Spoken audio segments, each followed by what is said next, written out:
Which came first, the ticket or the road? For Dan Jessop, a 59-year-old veteran from Washington County, Utah, that odd question has cost him well over $50,000. According to Dan, this road in the Canaan Mountains, near his home south of Zion, came first by a good century. According to some land managers, though, the road was never there at all, so the ticket Dan got in May of 2006 predates any dirt trail in the area. So which one really came first?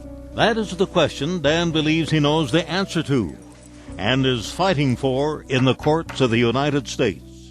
Well, I don't feel like the citation is right. I don't think the BLM has any business writing citations on roads that the county claims are RS 2477 routes. I'm fighting this issue because I'm a native of this area. I've personally used this road for over 38 years. I feel like that it's an encroachment on our rights to have this closure. According to the FLIPMA Act, roads that were in use prior to 1976 couldn't be closed, and that was decided by Congress. The fight over Canaan Mountain and the Sawmill Trail in dispute began in the 1960s, when groups tried to have it designated wilderness. The existence of the road as an RS 2477 right-of-way barred it from becoming wilderness, so instead it became a wilderness study area.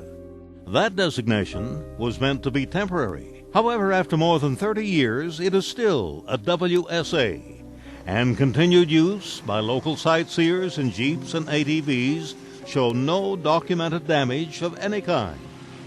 Recreationists like Dan found the idea of the road being closed, or never there in the first place, quite perplexing. The road's been in use continuously for at least the last 40 years that I'm personally acquainted with. We grew up close by here, and we were using it before it was a study area, and the county has told us that it is an RS 2477.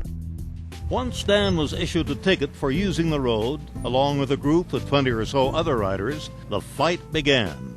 He lost the first case by default, since only a county or organization can challenge a governmental body like the BLM. But that hasn't stopped him from continuing forward. The case is currently on appeal, and Dan will continue to fight even if he has to do it alone. Lucky for him, though, he is far from being abandoned. I think it's been a tremendous effort, and I feel like that the judicial system has let him down, because I think they wouldn't allow the RS 2477 to be admissible as evidence in the case, and it should have been. A friend of mine told me that Canaan Mountain was the most beautiful place in the world, and ever since then I have wanted to go.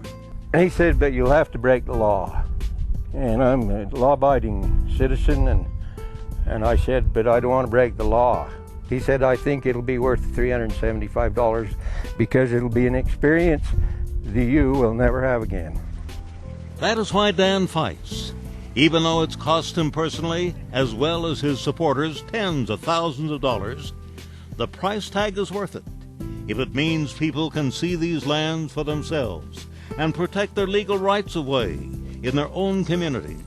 While the major environmental movement calls RS 2477 an antiquated Civil War era mining right-of-way, in reality, it's the only guaranteed right-of-way on federal lands. The real question isn't whether the road or the ticket came first, but rather, what would happen if men like Dan didn't stand up and fight? There are many individuals here today that have used this road all their life. This is part of their life. This is where they live. This is their backyard. This is where they come to recreate themselves. And it's very important to those people. From the trailheads of the West, I'm Joe Lee.